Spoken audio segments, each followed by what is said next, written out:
संविधान में हम लोग संसद पढ़ रहे थे और संसद का एक वीडियो आपको मिल चुका है जिसमें संसद के बारे में सामान्य जानकारी आपको प्राप्त हो गई होगी। उसमें हम सत्र के आहूत करने के बारे में, स्थगन के बारे में, सत्रावसान के बारे में और विघटन के बारे में इतनी चर्चा हम कर चुके थे। लेकिन संसद का जो टॉपिक है ये बड़ा टॉपिक है, इसलिए वीडियो बड़ा बन रहा था, इसलिए इसको दो पार्ट में तोड़ दिए हैं।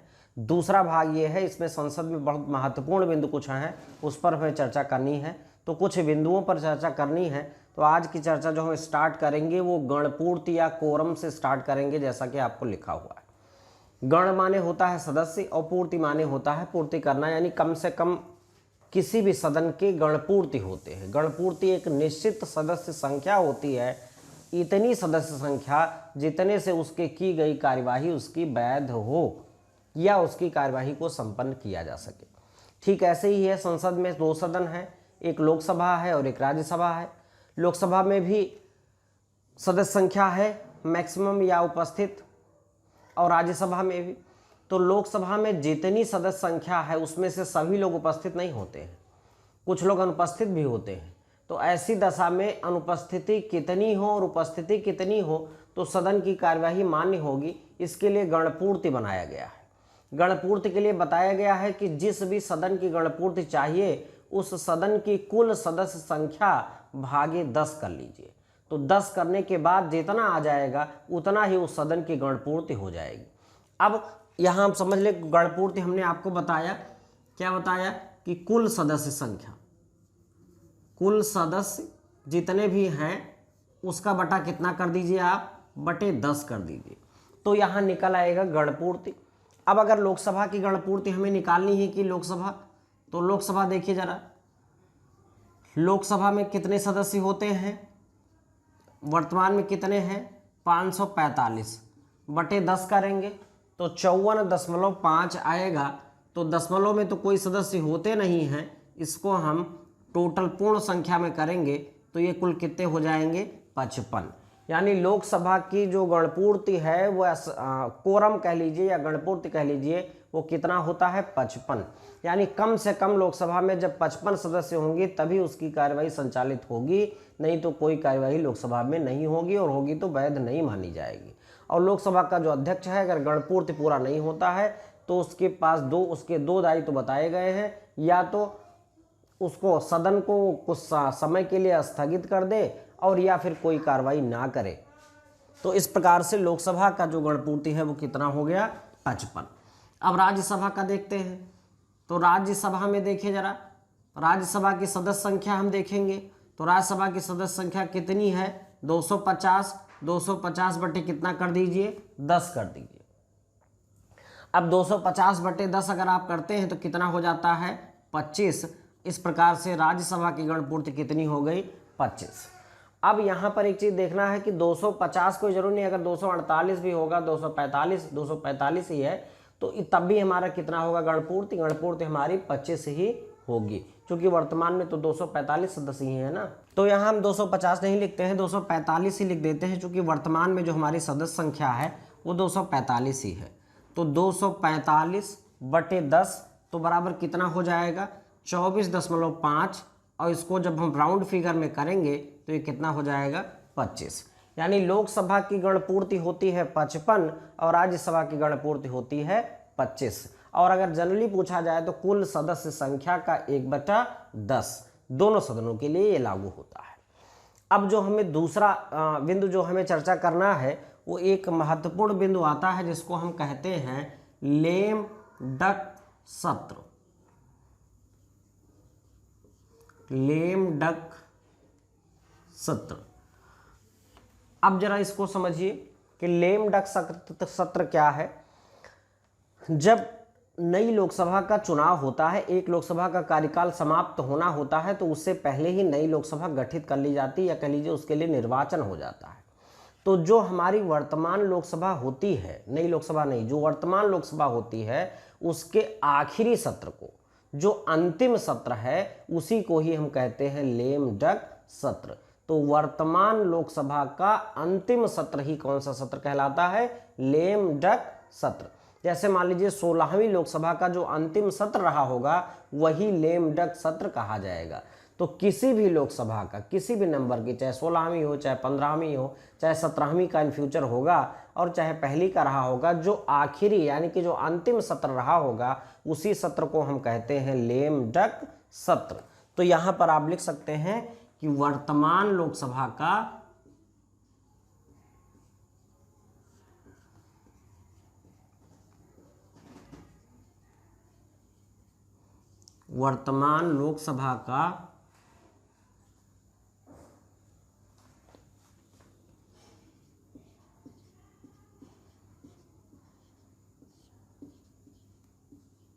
अंतिम सत्र। अब यहां पर एक चीज कभी कभी और भी पूछ लिया जाता है, लेम डक किसे कहते हैं? लेम डक, तो लेम डक उन लोकसभा सदस्यों को कहते हैं जो अगली यानी नई लोकसभा में निर्वाचित नहीं हो पाते हैं। यानी वर्तमान लोकसभा के वह सदस्य जो नई निर्वाचित लोकसभा के लिए निर्वाचित नहीं हो पाए हैं, उन सदस्यों को हम क्या कहते हैं? लेम डक कहते हैं। जैसे मान लीजिए कोई ए लोकसभा का सदस्य था, वो इस लोकसभा में था और अगली लोकसभा जो निर्वाचित हुई है उसमें वो उसका निर्वाचन नहीं हुआ है, यानी वो चुनाव जीत नहीं पाया है, तो उस सदस्य को हम क्या कहेंगे? लेम डक कहेंगे। तो जो लोकसभा का सदस्य वर्तमान लोकसभा में जो है, अगली लोकसभा में यानी कि जो नई लोकसभा का निर्वाचन हुआ है उसमें अगर वो चुनाव नहीं जीत पाया है या निर्वाचित नहीं हो पाया है, तो उस सदस्य को हम लेम डक कहते हैं। और वर्तमान लोकसभा के अंतिम सत्र को, जो अंतिम सत्र होता है, उसे हम कहते हैं लेम डक सत्र। अब इसके पश्चात हमें एक महत्वपूर्ण है संसदीय कार्यवाही के साधन।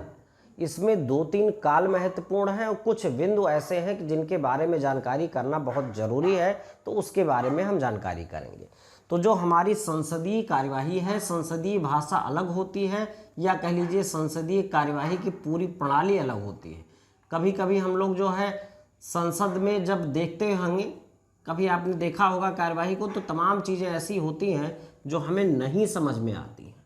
संसदीय कार्यवाही के चूँकि एक रूल है, उसके साधन हैं, वो चीज़ें हमें यहाँ समझना है। देखिए, संसद का जो हमारा सत्र वर्तमान में चलता है वो इस तरह से चलता है। सुबह 11 बजे संसद सत्र में आती है, 11 से 1 एक सत्र होता है, फिर 1 घंटे का लंच होता है और 2 से 6 फिर दूसरा होता है सत्र। तो इस प्रकार से 11 से 1 और 2 से 6 2 पार्ट में बटी होती है। इसमें जो पहला घंटा होता है यानी प्रथम घंटा कितने से कितने बजे, अब आपको समझ में आ गया होगा कि जो हमारा पहला घंटा है वो होगा 11 से 12।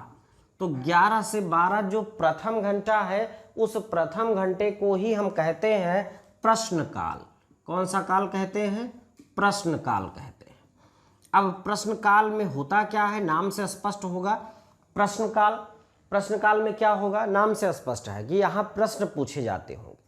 तो प्रश्न कौन पूछता है, ये आपको मैंने बताया है कि जो मंत्रिपरिषद है अपनी, वो मंत्रिपरिषद पूरी तरह से लोकसभा के प्रति सामूहिक रूप से उत्तरदायी है और सारे मंत्री व्यक्तिगत रूप से भी उत्तरदायी होते हैं लोकसभा सदस्यों के प्रति या कहीं लोकसभा के प्रति। तो उनकी जवाबदेही जब लोकसभा के प्रति होती है, तो लोकसभा के जो सदस्य होते हैं वो अपने मंत्रियों से प्रश्न पूछते हैं शुरुआत के 1 घंटे, और उस 1 घंटे को ही हम क्या कहते हैं? प्रश्न काल। अब प्रश्न भी यहाँ कई प्रकार के होते हैं, जिसमें से 3 प्रकार के प्रश्न का यहाँ जिक्र मैं करूँगा।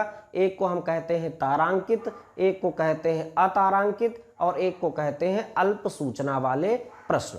इनका जरा विषय वस्तु समझ लीजिए ठीक से कि एक प्रश्न होता है तारांकित। हिंदी में है, इंग्लिश में इसको स्टार बोलते हैं, स्टार। तो स्टार यहाँ बना होता है, तारा एक स्टार बना होता है, इसलिए इसको तारांकित बोलते हैं। और दूसरा जो प्रश्न होता है उसे हम कहते हैं अतारांकित। और तीसरा जो हमारा प्रश्न है उसको हम कहते हैं अल्प सूचना वाले प्रश्न।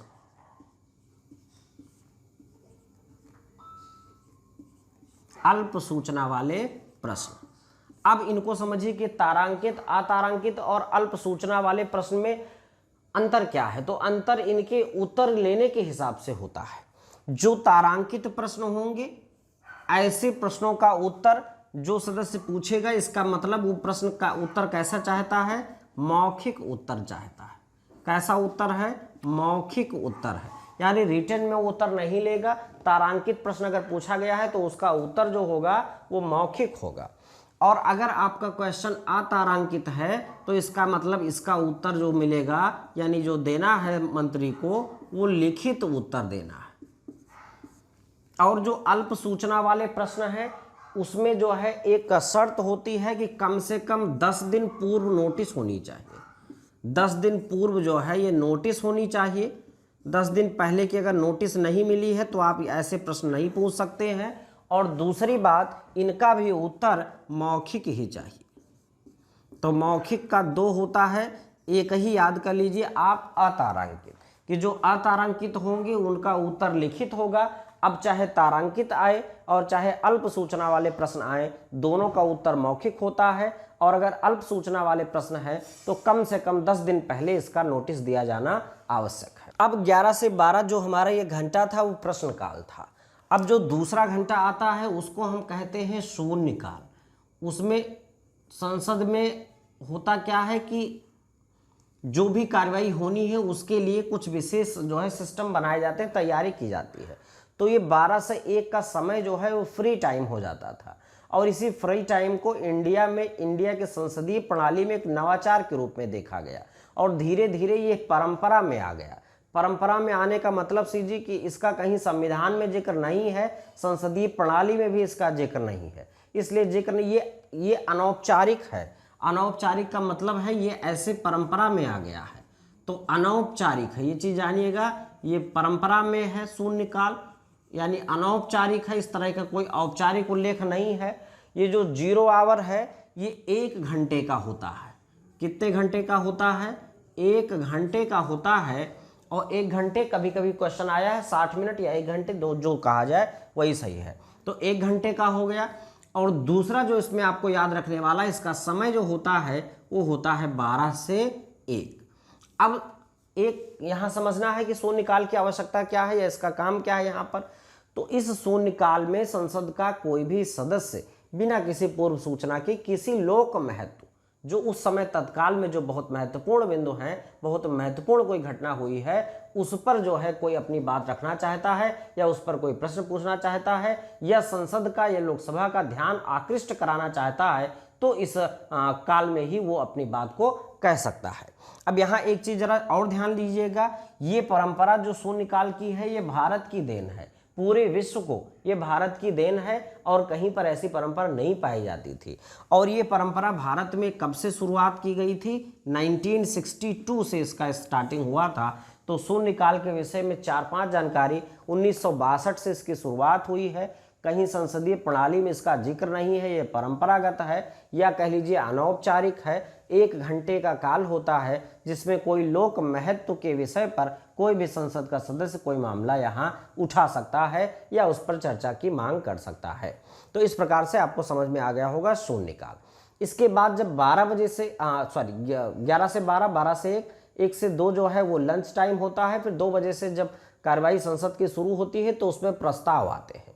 कई प्रकार के संसद में प्रस्ताव हैं या विधेयक हैं, जो भी कुछ होते हैं वो पारित किए जाते हैं, तो वो आपकी दृष्टि से उतने महत्वपूर्ण नहीं है। अब उसमें कुछ प्रस्ताव के बारे में हमें जानना है कि वो कुछ मुख्य प्रस्ताव कौन कौन से होते हैं, ये हमें समझना है। तो उसमें सबसे पहला प्रस्ताव जो मैं आपसे चर्चा करूंगा, उस प्रस्ताव का नाम है धन्यवाद प्रस्ताव, क्योंकि ये लोगों को बड़ा कंफ्यूजन क्रिएट करता है।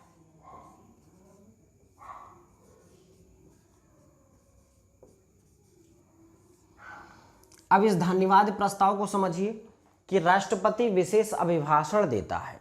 कब? जब कभी नई लोकसभा आती है तब, और या फिर लोकसभा में सत्र जब शुरुआत होता है या नए वर्ष में पहले सत्र को वो अभिभाषित करता है, यानी कह दीजिए कि वहाँ अपना जो है सरकार के क्रियाकलापों का पूर्व में भी और आगे भी प्लान भी बताता है। तो जो राष्ट्रपति का अभिभाषण होता है उस पर संसद में जो चर्चा होती है उसी चर्चा को ही हम धन्यवाद प्रस्ताव कहते हैं।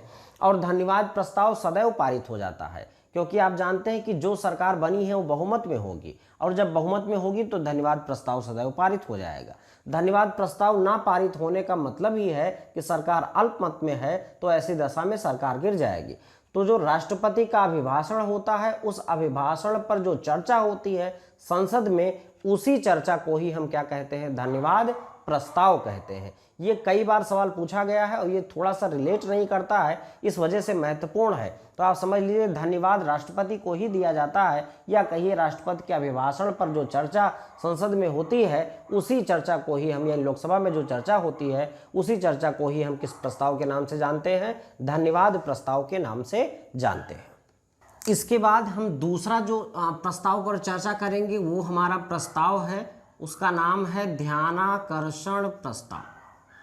ध्यानाकर्षण प्रस्ताव।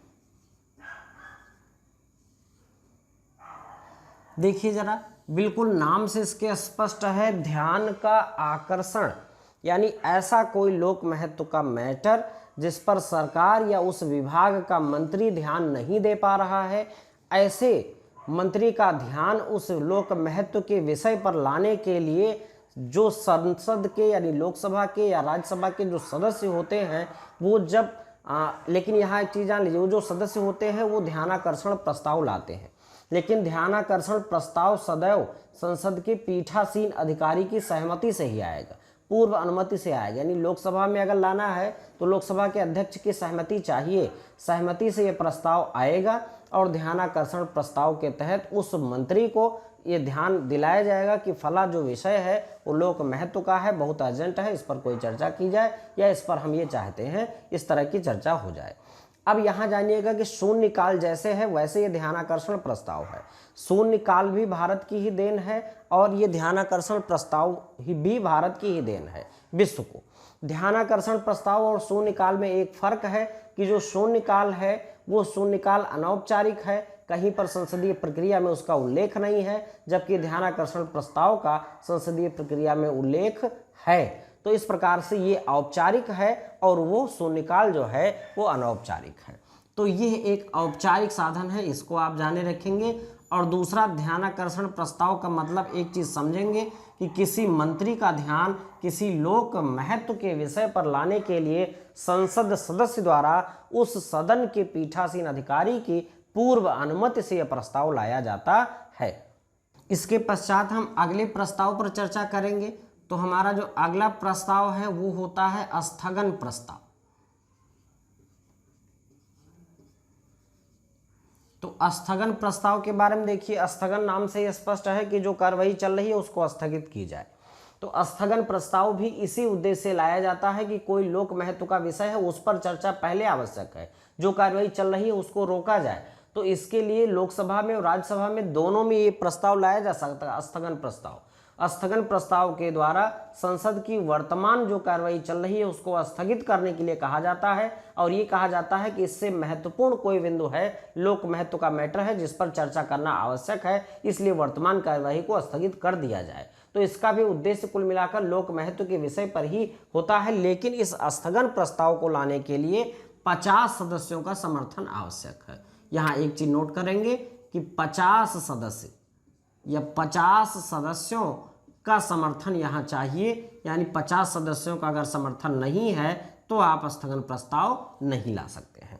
तो 50 सदस्यों के समर्थन से चाहे लोकसभा में हो चाहे राज्यसभा में आप स्थगन प्रस्ताव ला सकते हैं, और स्थगन प्रस्ताव अगर आपका पारित हो जाता है तो वर्तमान जो प्रक्रिया चल रही थी, जो कार्रवाई संसद की चल रही थी, वो स्थगित हो जाएगी और लोक महत्व का जो विषय जो आपने उठाया है उस पर संसद में चर्चा होगी। इसके बाद जो हमारा अगला प्रस्ताव है वो प्रस्ताव है अविश्वास प्रस्ताव।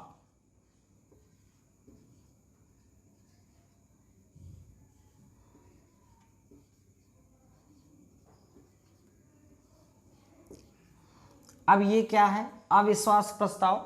तो ये जब हम लोग मंत्रिपरिषद पढ़ रहे थे, अगर मंत्रिपरिषद का वीडियो आपने नहीं देखा है तो आप जाकर के डिस्क्रिप्शन बॉक्स में आपको वीडियो की लिस्ट मिल जाएगी, वहां आप देख सकते हैं। तो अविश्वास प्रस्ताव जो है वो अविश्वास प्रस्ताव अनुच्छेद 75 में इसका जिक्र है। आर्टिकल किस अनुच्छेद में? अनुच्छेद 75 में इसका जिक्र किया गया है। वहां मैंने आपको बताया था कि पूरी की पूरी मंत्रिपरिषद सामूहिक रूप से लोकसभा के प्रति उत्तरदायी होती है। तो जब लोकसभा के प्रति उत्तरदायी है तो लोकसभा में ही अविश्वास प्रस्ताव आएगा। तो एक चीज आप ये जाने रहिएगा कि जो अविश्वास प्रस्ताव है वो राज्यसभा में नहीं आता, वो लोकसभा में ही आएगा। ये आपके ध्यान देने वाली बात है कि अविश्वास प्रस्ताव सदैव किस सदन में आएगा, लोकसभा में आएगा, क्योंकि लोकसभा के प्रति ही मंत्रिपरिषद सामूहिक रूप से उत्तरदायी है। किस अनुच्छेद के तहत? अनुच्छेद 75 के तहत। अविश्वास प्रस्ताव लाने के लिए कोई भी सदस्य अविश्वास प्रस्ताव ला सकता है, लेकिन 50 सदस्यों का अनुसमर्थन आवश्यक है।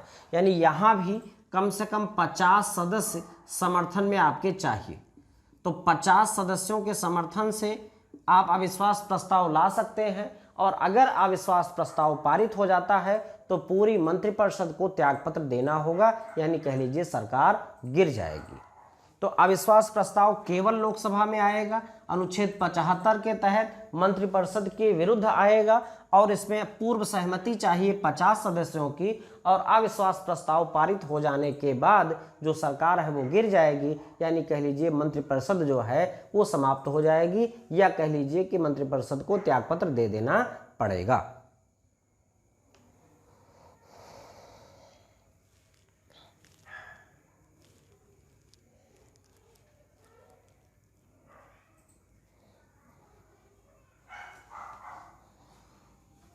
इसके पश्चात हम दूसरा जो प्रस्ताव देखेंगे वो हमारा प्रस्ताव है निंदा प्रस्ताव। निंदा प्रस्ताव। अब निंदा प्रस्ताव क्या है? देखिए, निंदा प्रस्ताव और अविश्वास प्रस्ताव ये लगभग दोनों एक ही टक्कर के हैं, यानी दोनों का मतलब ये है कि मंत्रिपरिषद पर कंट्रोल रखना। लेकिन अविश्वास प्रस्ताव और निंदा प्रस्ताव में अंतर है। निंदा प्रस्ताव किसी एक मंत्री के विरुद्ध भी आ सकता है, पूरे मंत्रिपरिषद के विरुद्ध भी आ सकता है। निंदा प्रस्ताव का मतलब हम आपके इस आचरण की या इस कानून की निंदा करते हैं।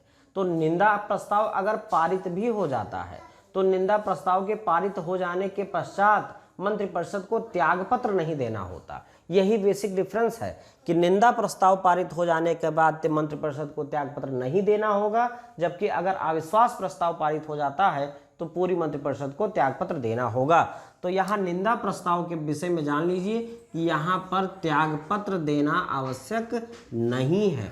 यहाँ त्यागपत्र आवश्यक नहीं होता है। निंदा प्रस्ताव अगर पारित हो भी जाए तो भी कोई दिक्कत सरकार को नहीं होती। इसके पश्चात एक आप जान लीजिएगा, कभी एक बार सवाल ये पूछा भी गया था, अल्पकालिक चर्चा।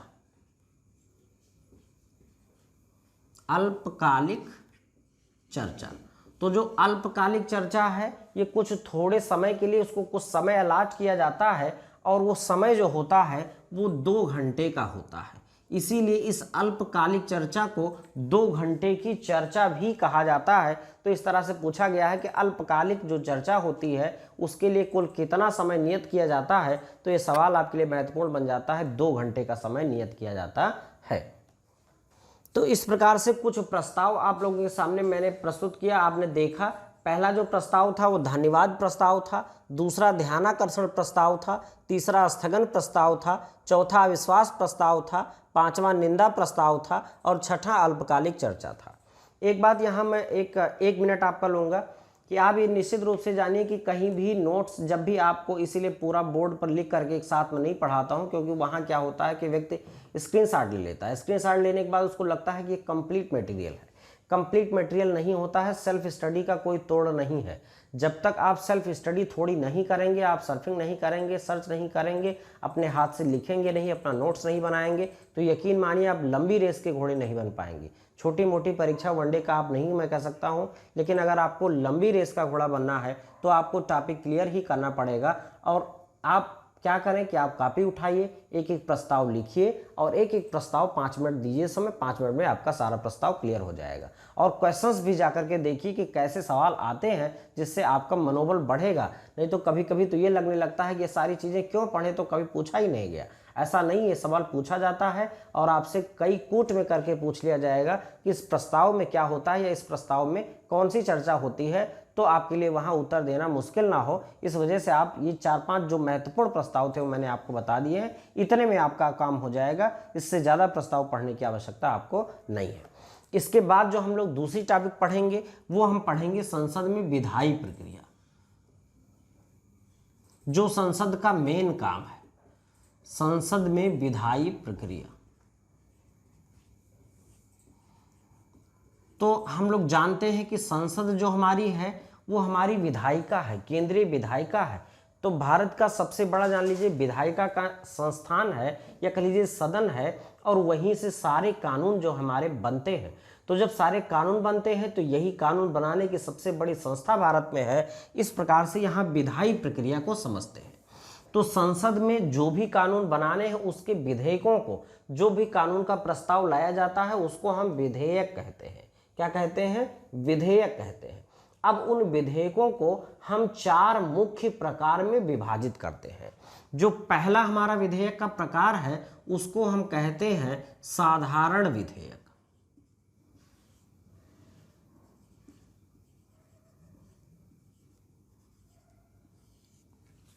तो पहला विधेयक हमारा है साधारण विधेयक।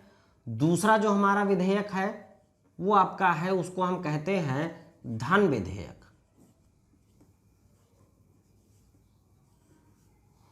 तीसरा जो हमारा विधेयक है उसे हम कहते हैं वित्त विधेयक।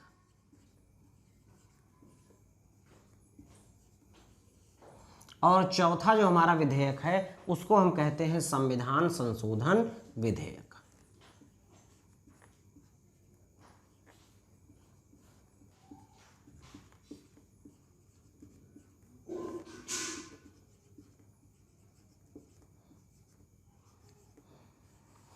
अब जरा देखिए चारों विधेयकों के बारे में थोड़ी सी पहले सामान्य जानकारी कर लें कि साधारण विधेयक कौन सा होता है, वित्त विधेयक कौन सा है, धन विधेयक कौन सा है, संविधान संशोधन विधेयक क्या है। तो इसमें जानिए स्टार्टिंग से ना स्टार्ट करिए, पहले जानिए संविधान संशोधन विधेयक। तो संविधान संशोधन विधेयक समझना बहुत स्पष्ट है, क्यों? क्योंकि ये संविधान संशोधन लिखा है। जब भी वर्तमान विधि प्रक्रिया में कोई संशोधन करना होता है या संविधान की किसी धारा में कोई परिवर्तन करना होता है तो जो विधेयक लाया जाता है उसे हम संविधान संशोधन विधेयक कहते हैं। तो ये तो स्पष्ट है। अब इसके बाद 2 नंबर और 3 नंबर को आप देखिए, वित्त विधेयक। तो ये आपका वित्त विधेयक जो है और धन विधेयक जो है, इसको आप जरा समझिए थोड़ा सा कि वित्त विधेयक जो संबंधित होता है वो वित्त से संबंधित होता है, धन से संबंधित होता है, कर से संबंधित होता है। इसमें भी कुछ वित्त विधेयक ऐसे हैं जिनको धन विधेयक कहा गया है, यानी सभी धन विधेयक एक प्रकार के वित्त विधेयक ही हैं, लेकिन सभी वित्त विधेयक धन विधेयक नहीं होते हैं। कुछ वित्त संबंधी मामलों को धन विधेयक की श्रेणी में डाल दिया गया है। और धन विधेयक की जो परिभाषा है वो आपका बहुत महत्वपूर्ण, ये चूंकि विधेयक है सबसे ज़्यादा, अगर आप कोई जनरल वनडे की परीक्षा दे रहे हैं तो आप जान लीजिए कि अनुच्छेद 110 या वित्त विधेयक से संबंधित सवाल आपसे पूछे जाने की संभावना ज़्यादा होती है। और जो वित्त विधेयक का जिक्र है वो वित्त विधेयक का जिक्र होता है अनुच्छेद 117 पे। तो आप यहाँ सारा समझने का प्रयास करिए कि सभी वित्त विधेयक धन विधेयक नहीं होते, लेकिन सभी धन विधेयक वित्त विधेयक होते हैं। इस प्रकार से धन विधेयक एक विशेष प्रकार का वित्त विधेयक है और इसको अलग से कैटेगराइज इसलिए किया गया है क्योंकि इसके विषय में जो संसद की विधायी प्रक्रिया है वो थोड़ा विशेष है या अलग है। और जो इन सबसे रिलेटेड नहीं है उस विधेयक को हम क्या कहते हैं? साधारण विधेयक। अब आप समझिए कि इसकी प्रक्रिया कैसे होती है संविधान में। तो संविधान में जो इसकी प्रक्रिया का उल्लेख किया गया है वो साधारण पहले विधेयक पर समझिए। साधारण विधेयक संसद के किसी भी सदन में, चाहे लोकसभा में और चाहे राज्यसभा में प्रस्तुत किया जा सकता है, और लोकसभा और राज्यसभा दोनों द्वारा पारित किए जाने के पश्चात ये विधेयक राष्ट्रपति के पास पहुंच जाएगा। अभी हम बाद में चर्चा करेंगे कि राष्ट्रपति इस पर क्या क्या कर सकता है।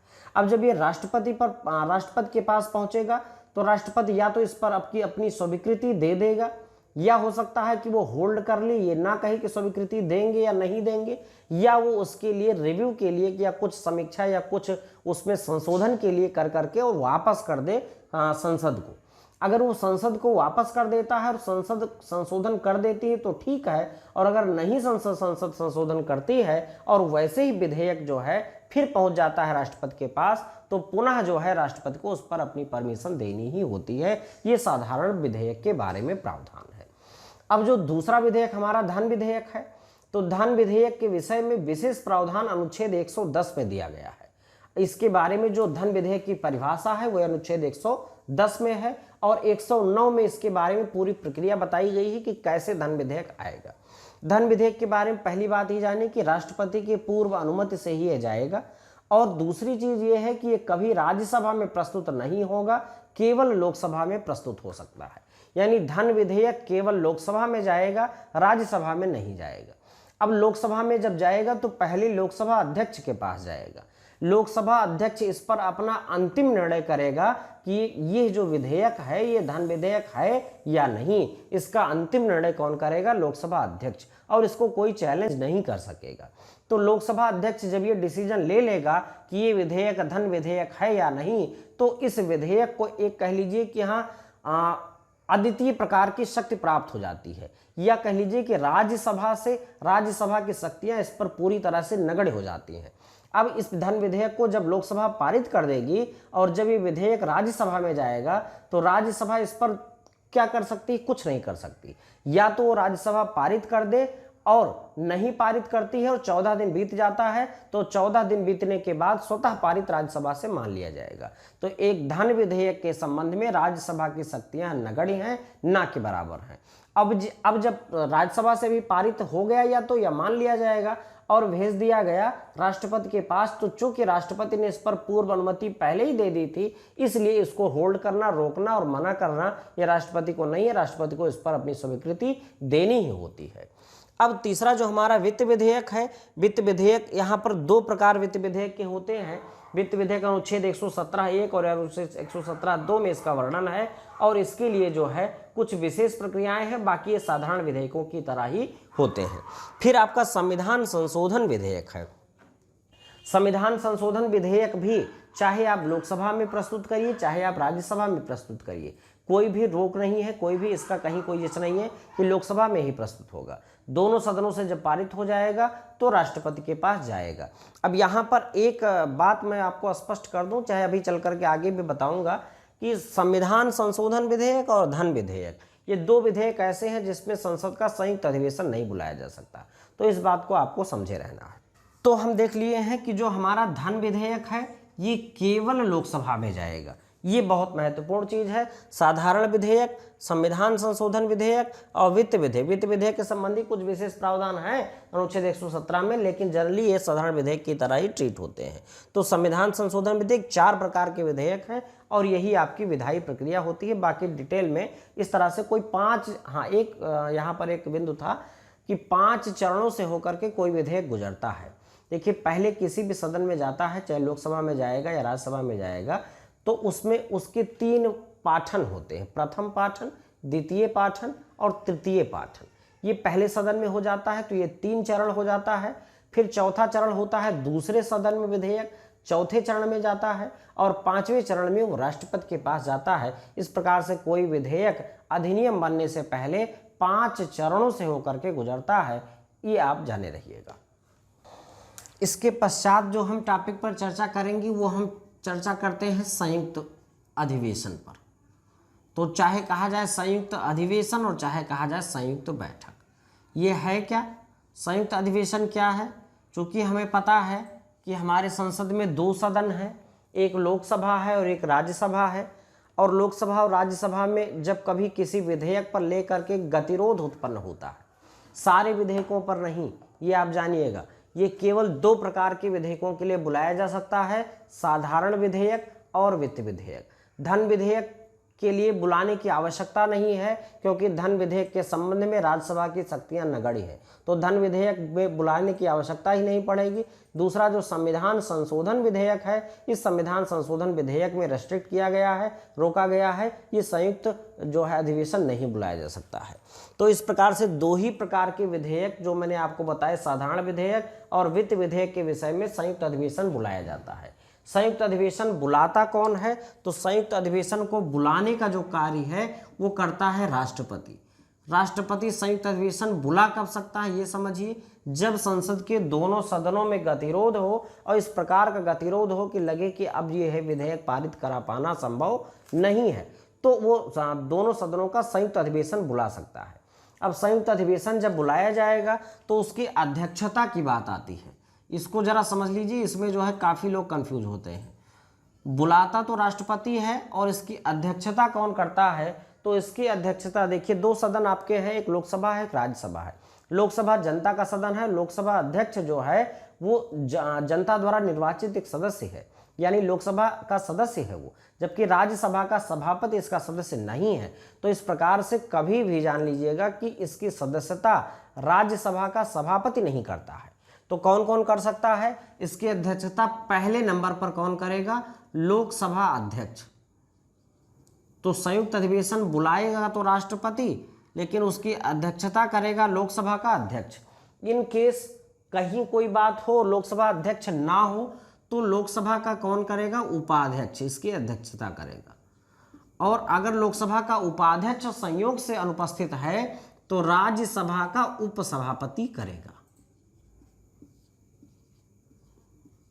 यानी राज्यसभा का उपसभापति तब करता है, राज्यसभा का सभापति इसकी अध्यक्षता नहीं करता है, क्योंकि लोकसभा जनता का सदन है और उसकी अध्यक्षता कोई ऐसा व्यक्ति नहीं कर सकता जो संसद का सदस्य ही ना हो।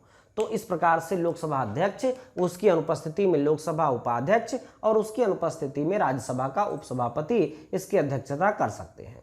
तो लेकिन सर्वप्रथम कौन करेगा? लोकसभा का अध्यक्ष। और सवाल भी यही पूछा जाता है कि संसद के संयुक्त अधिवेशन की अध्यक्षता कौन करता है? तो आपका उत्तर होगा लोकसभा का अध्यक्ष। अब एक बहुत ये महत्वपूर्ण सवाल आता है कि संयुक्त अधिवेशन ये संविधान के किस अनुच्छेद में है? तो खैर अनुच्छेद अभी हम अलग से आपको महत्वपूर्ण अनुच्छेद संसद संबंधित में बताऊंगा। खैर ये अनुच्छेद 108 में इसका जिक्र है, ये आप जानिएगा। जो संयुक्त अधिवेशन है उस संयुक्त अधिवेशन किस अनुच्छेद में है? अनुच्छेद 108 में इसका जिक्र किया गया है। अब इसके बाद जो दूसरा बिंदु है जिस पर हमें चर्चा करनी है वो है विधेयकों की स्वीकृति। विधेयकों की स्वीकृति।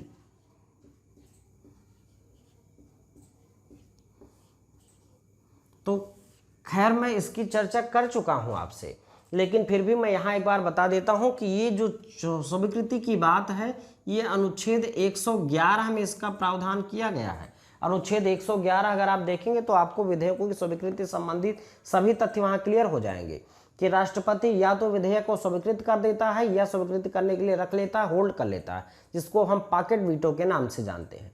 और दूसरा क्या है? पुनर्विचार के लिए वापस कर दे कुछ संशोधनों के साथ। संसद अगर उन संशोधनों को मान लेती है तो ठीक है, और अगर नहीं मानती है पुनः पारित कर देती है वही विधेयक सेम पैटर्न पर और पुनः राष्ट्रपति के पास भेजा जाता है, तो अब राष्ट्रपति उसे वापस नहीं कर सकता, अब राष्ट्रपति को उसकी परमिशन देनी ही होती है। एक वही जो हमने आपको बताया पॉकेट वीटो, राष्ट्रपति वाले वीडियो में मैंने जिक्र किया है, आप जाकर के उस वीडियो को देख सकते हैं कि एक ही प्रकार का वीटो है कि जो चाहे राष्ट्रपति तो अपने कार्यकाल तक किसी विधेयक को ये ना कहे कि हम साइन नहीं करेंगे, और ना भी करे तो अपना कार्यकाल वो निपटा सकता है, दूसरा राष्ट्रपति आएगा तो देखा जाएगा। क्योंकि संविधान में कहीं पर इसका कोई जिक्र नहीं है कि कितने दिनों के भीतर राष्ट्रपति अनुमति दे।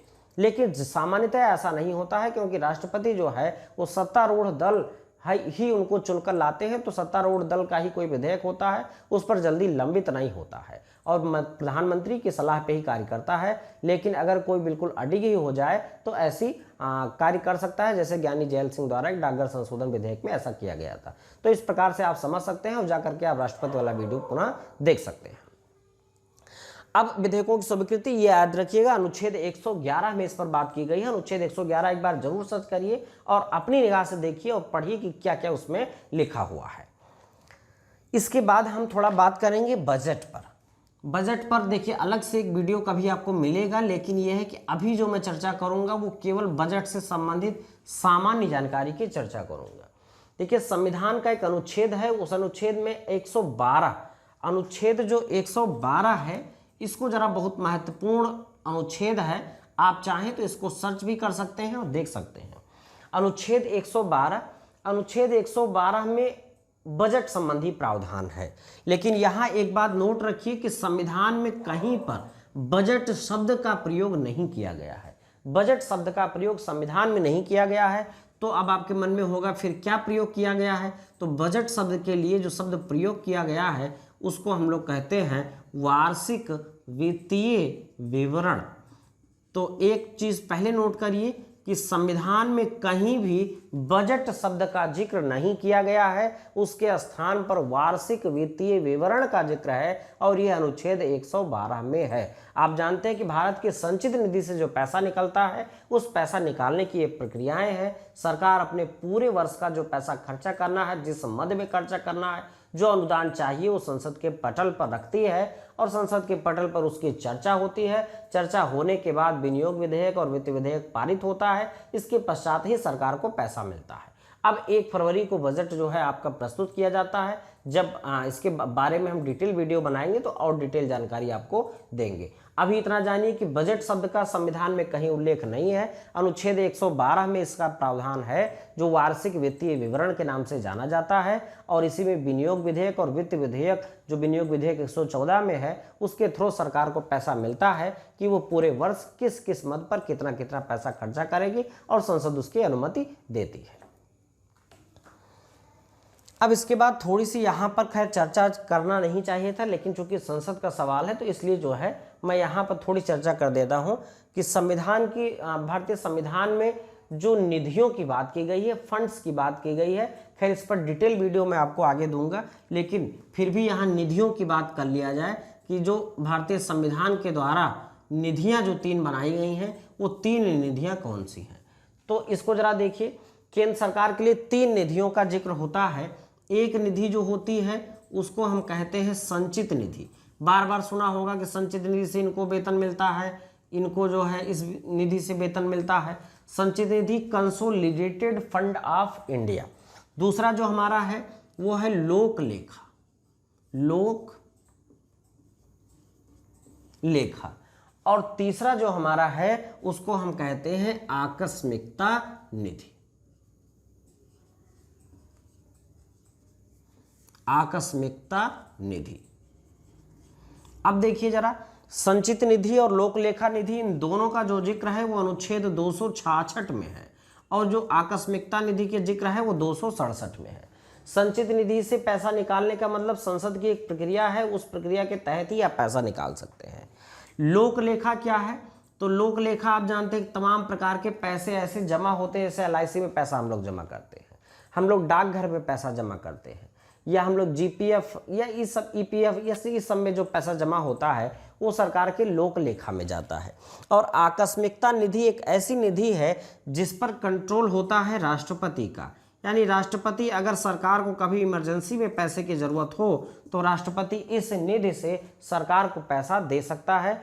ये आप समझ लीजिए 3 प्रकार की निधियाँ, एक संचित निधि, एक लोक लेखा और एक आपका तीसरी निधि जो है वो क्या है? आकस्मिकता निधि। आकस्मिकता निधि पर नियंत्रण किसका होता है? ये राष्ट्रपति का नियंत्रण होता है। तो इस प्रकार से हम लोगों ने देखा कि जो संसद है उसके 2 सदन हैं, लोकसभा और राज्यसभा, और दोनों सदनों के बारे में सामान्य जानकारी हमने प्राप्त की। लेकिन यहाँ पर थोड़ी सी जानकारी ये देखना है कि कहाँ कहाँ पर लोकसभा और राज्यसभा की शक्तियों में अंतर है, या राज्यसभा की शक्ति कहाँ तक है या लोकसभा की शक्ति कहाँ तक है। तो आप ये जानिए कि जो लोकसभा है वो जनता का सदन है और जनता का सदन होने के नाते इसे अधिक शक्तियाँ प्राप्त हैं in comparison to Rajya Sabha, Rajya Sabha की तुलना में। लेकिन ये जो ब्रिटेन का जो उच्च सदन है उससे ज़्यादा शक्तियाँ अपने यहाँ राज्यसभा को मिली हुई हैं। लेकिन हम ये विषय पर थोड़ा चर्चा कर लें कि कौन कौन से शक्तियों में असमानताएँ हैं। तो पहली असमानता जो है वो धन विधेयक के संबंध में है। धन विधेयक अगर कोई विधेयक है तो उसका अंतिम निर्णय केवल लोकसभा अध्यक्ष ही कर सकता है, राज्यसभा का सभापति या उपसभापति उस पर कुछ नहीं कर सकता। और दूसरी चीज, लोकसभा की शक्तियां, इसमें धन विधेयक के संबंध में लोकसभा की शक्तियां कंप्लीट हैं, पूर्ण हैं। इसमें राज्यसभा की शक्ति नगण्य है, राज्यसभा उसे पारित कर दे यही ठीक है, नहीं पारित करती है 14 दिन तक रोके रखती है तो भी उसे वो पारित मान लिया जाएगा। तो इस प्रकार से राज्यसभा की शक्ति धन विधेयक के संबंध में लोकसभा से बिल्कुल कम है, या कह लीजिए लोकसभा के तुलना में नगण्य है, ना के बराबर है। पहला अंतर ये। इसी प्रकार एक विधेयक हमने आपको बताया था वित्त विधेयक। तो जो वित्त विधेयक है वो अनुच्छेद 117 में जिसका जिक्र है, उस वित्त विधेयक को प्रस्तुत तो लोकसभा में ही किया जा सकता है, यानी वो जाएगा तो लोकसभा में ही, राज्यसभा में प्रस्तुत नहीं होगा। लेकिन लोकसभा और राज्यसभा की शक्तियां इसमें दोनों की समान है, जैसे साधारण विधेयक में है वैसे ही लोकसभा और राज्यसभा दोनों की शक्तियां भी यहाँ समान है। इसके अतिरिक्त आप देखे होंगे कि लोकसभा और राज्यसभा में एक अंतर और, कि जब भी कभी संयुक्त अधिवेशन बुलाया जाता है, लोकसभा और राज्यसभा का संयुक्त अधिवेशन जब बुलाया जाता है तो उसकी अध्यक्षता कौन करता है? लोकसभा का अध्यक्ष ही उसकी अध्यक्षता करता है। तो इस प्रकार से यहाँ राज्यसभा का सभापति जो है या उसकी शक्तियाँ कह लीजिए कम है, लोकसभा अध्यक्ष ही उसकी अध्यक्षता करेगा अगर वो है उपस्थित है, नहीं तो उपाध्यक्ष करेगा। जब वो दोनों नहीं होंगे तब राज्यसभा के उपसभापति का नंबर आएगा। तो इस संबंध में भी राज्यसभा की शक्तियाँ थोड़ी कम है। इसके अतिरिक्त एक बिंदु है कि जब भी बजट पर चर्चा होती है तो बजट में जो भी अनुदान की मांग होती है, जो भी पैसा सरकार डिमांड करती है, उस पर राज्यसभा कोई चर्चा नहीं कर सकती है। तो इस प्रकार से जो हमारा बजट है उस पर भी राज्यसभा की शक्तियां बिल्कुल भी सीमित हैं, बिल्कुल भी लिमिटेड हैं, उस पर भी पावर ज़्यादा राज्यसभा को दी नहीं गई है। इसके अतिरिक्त हम देखते हैं कि कभी जब आपातकाल की घोषणा होती है तो आपातकाल की घोषणा का जो परिवर्तन होता है या कहीं स्वीकृति तो दोनों सदनों द्वारा होती है, लेकिन अगर उसे का स्थगन करना है या समाप्त करना है तो लोकसभा सिंगली जो है लोकसभा ही समाप्त कर सकती है, लोकसभा अकेले ही समाप्त कर सकती है। यानी लोकसभा राज्यसभा के स्वीकृति की आवश्यकता नहीं है जो समाप्त करना है आपातकाल को। तो यहाँ भी जो है राज्यसभा की शक्तियाँ कम है। इसके अतिरिक्त आप जानते हैं कि जो हमारी मंत्रिपरिषद है वो लोकसभा के प्रति ही उत्तरदायी है, राज्यसभा के प्रति उत्तरदायी नहीं है। तो अविश्वास प्रस्ताव भी कहाँ आएगा? लोकसभा में आएगा। यानी लोकसभा ही मंत्रिपरिषद को बर्खास्त कर सकती है, त्यागपत्र देने के लिए मजबूर कर सकती है या उसको अविश्वास प्रस्ताव पारित करके मंत्रिपरिषद को भंग कर सकती है, लेकिन राज्यसभा को ऐसी कोई पावर नहीं है। फिर भी दो शक्तियाँ राज्यसभा के पास ऐसी हैं जो लोकसभा में नहीं है, जिनको राज्यसभा की एकांतिक शक्ति कहा जाता है। आप दो आर्टिकल ढूंढिएगा, एक आर्टिकल 249 अनुच्छेद 249 और एक आर्टिकल आप ढूंढिएगा अनुच्छेद 312।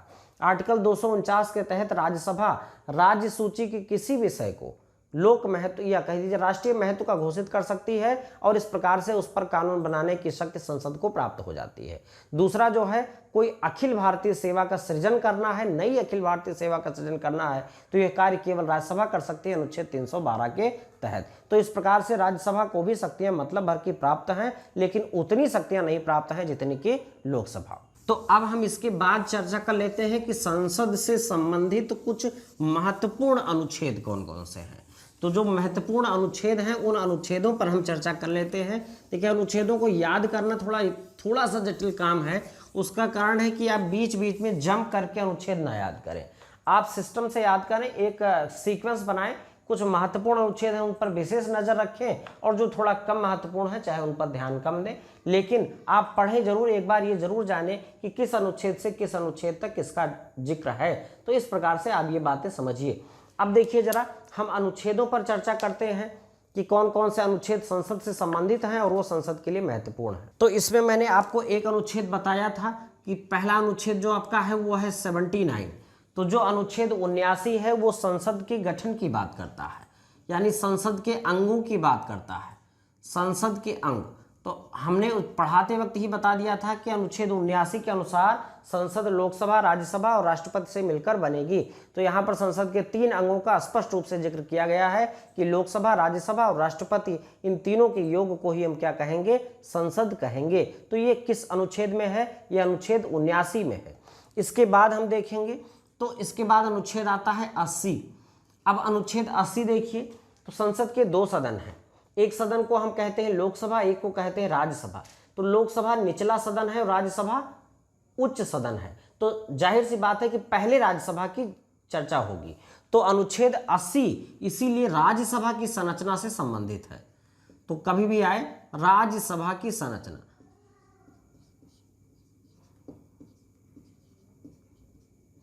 अब 80 के बाद अनुच्छेद कौन सा आएगा? अनुच्छेद 81 आएगा। तो अब निचले सदन की चर्चा होगी, यानी लोकसभा। तो लोकसभा की संरचना किसमें है? अनुच्छेद 81 में है। तो अनुच्छेद 79 में संसद के अंग या संसद का गठन, और 80 में राज्यसभा और 81 में लोकसभा की संरचना, इसमें कितने सदस्य होंगे, ये सारी बातों का जिक्र किया गया है, कहाँ कहाँ से वो आएंगे, तो इनकी चर्चा की गई। इसके बाद अनुच्छेद 82 जो है इतना महत्वपूर्ण नहीं है। फिर अनुच्छेद 83 पर आप आ जाइए। तो अनुच्छेद 83 जो है, आप 83 पर आए। 83 आपके लिए बहुत महत्वपूर्ण है। ये जो संसद के सदन हैं उन सदनों की अवधि की बात करता है। इसमें राज्यसभा के सदस्यों का कार्यकाल और लोकसभा का कार्यकाल और उसके विघटन संबंधी समस्त बातों का उल्लेख यहाँ है। इसके पश्चात हम 83 के बाद अनुच्छेद 84 पर आते हैं। अनुच्छेद 84 जो है ये संसद सदस्यों के लिए अर्हता है। संसद सदस्य के लिए अर्हता हमने आपको बताया था कि संसद सदस्य में लोकसभा का सदस्य होने के लिए न्यूनतम 25 वर्ष और राज्यसभा का सदस्य होने के लिए न्यूनतम 30 वर्ष की उम्र पूरी करना आवश्यक है। तो इसका जिक्र किस अनुच्छेद में है? अनुच्छेद 84 में है, आर्टिकल 84 में। इस 84 के बाद अनुच्छेद आ जाता है 85। अब 85 में क्या होता है? संसद का जो सत्र है उस सत्र के बारे में कहा गया है। सत्र कौन बुलाएगा, सत्रावसान कैसे होगा, और ये इसमें विघटन की बात कही गई है। तो मैंने आपको बताया है कि विघटन संसद का नहीं होता है, विघटन किसका होता है? लोकसभा का। तो इससे संबंधित प्रावधान जो है वो अनुच्छेद 85 में है। इसके पश्चात आपके लिए 86 आप चाहें तो छोड़ सकते हैं, 87 फिर आपके लिए बहुत महत्वपूर्ण है। देखिए 86 भी राष्ट्रपति की पावर है कि वो संसद किसी भी सदन को संबोधित कर सकता है आर्टिकल 86 के तहत, या अपनी जो है कोई सूचना या अपना कोई मतलब कोई भाषण या कोई बात कहना चाहता है तो संसद में भिजवा सकता है। लेकिन 87 जो है ये राष्ट्रपति का विशेष अभिभाषण है।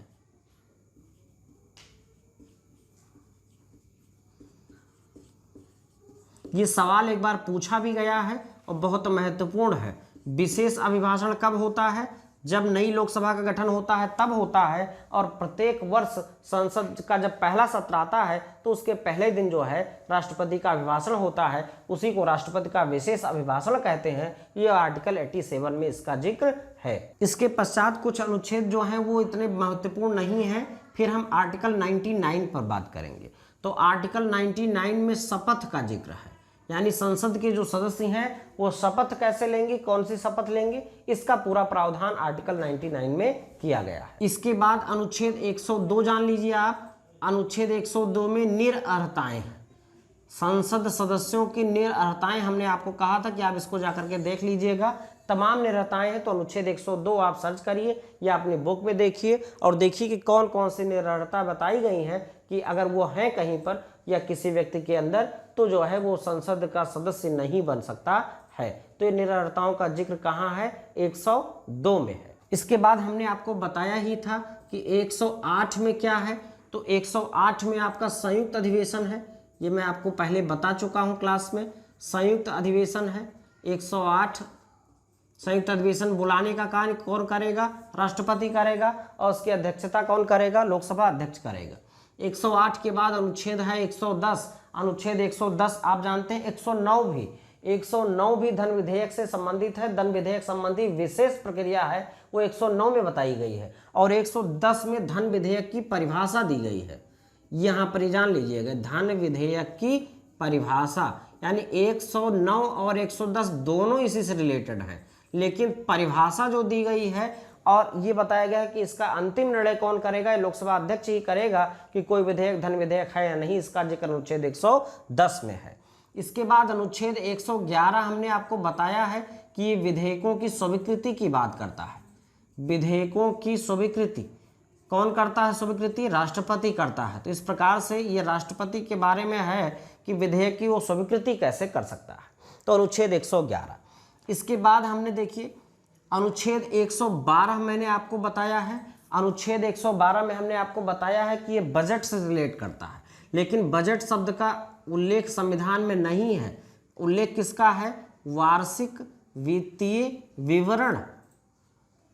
तो अनुच्छेद 112 जो है वो वार्षिक वित्तीय विवरण से संबंधित है, ये आप नोट रखिएगा। इसके बाद आपके लिए अगला अनुच्छेद जो महत्वपूर्ण है वो है 114। 114 जो है इसी वार्षिक वित्तीय विवरण के तहत एक विनियोग विधेयक जो होता है उसको पारित करने से संबंधित है। तो विनियोग विधेयक से संबंधित है अनुच्छेद 114। इसके बाद जो है 117 मैंने आपको पढ़ाया था और बताया भी है। तो 117 का संबंध किससे है? वित्त विधेयक से है। ऐसे विधेयक जो वित्त विधेयक हैं लेकिन धन विधेयक नहीं है, वो अनुच्छेद 117 में है। फिर अनुच्छेद 120। अब अनुच्छेद 120 में जान लीजिए संसद में भाषा से संबंधित है। ये संसद में कौन कौन सी भाषा का प्रयोग होगा, ये संसदीय भाषा से संबंधित है। संसद की यहाँ ध्यान रखिएगा।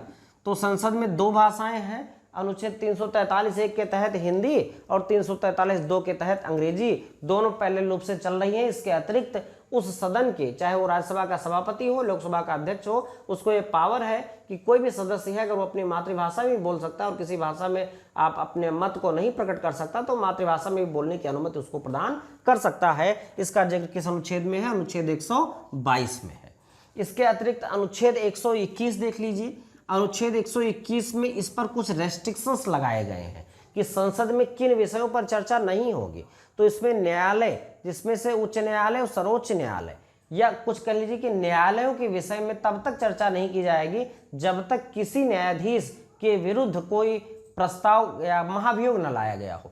तो जब कोई महाभियोग लाया गया होगा तब तो उसके आचरण पर चर्चा की जा सकती है। वैसे में अनुच्छेद 121 के तहत इस पर कोई चर्चा, न्यायालय से संबंधित कोई चर्चा, किसी न्यायाधीश के संबंध में इस पर कोई चर्चा नहीं की जा सकती है। फिर इसके बाद अनुच्छेद 122 है, ये न्यायालयों को रेस्ट्रिक्ट करता है, यानी न्यायालय जो है, न्यायालय में इसी कार्यवाही से संबंधित संसद की जो कार्यवाही है इस आधार पर कोई चर्चा नहीं की जाएगी कि इसका कोई प्रोसीजर फॉलो नहीं किया गया, या इस प्रकार से न्यायालय में आप जान लीजिए कि जो संसद के अंदर जो प्रक्रियाएं चल रही हैं उस पर कोई चर्चा न्यायालय में नहीं की जाएगी। अनुच्छेद 122 के तहत न्यायालय को रेस्ट्रिक्ट किया गया है और अनुच्छेद 121 के तहत यहाँ पर संसद को रेस्ट्रिक्ट किया गया है। तो यहाँ ये दोनों देख लीजिएगा। और अनुच्छेद 123 आप जानते हैं ये राष्ट्रपति से संबंधित अध्यादेश जारी करने की शक्ति है। अब 124 से आप जानते हैं कि नया एक चैप्टर स्टार्ट होता है जो भारत के सर्वोच्च न्यायालय से संबंधित है। जल्द ही हम आपको उस पर अपना वीडियो एक आपको देंगे, लेकिन इससे पहले आप एक छोटी सी सूचना सुन लीजिए कि आप लोग पढ़िए, मन लगा के पढ़िए, और अभी समय बहुत अच्छा चल रहा है इसलिए खूब पढ़िए, पूरा दिन जो है मन लगा के पढ़िए आप। Thank you so much.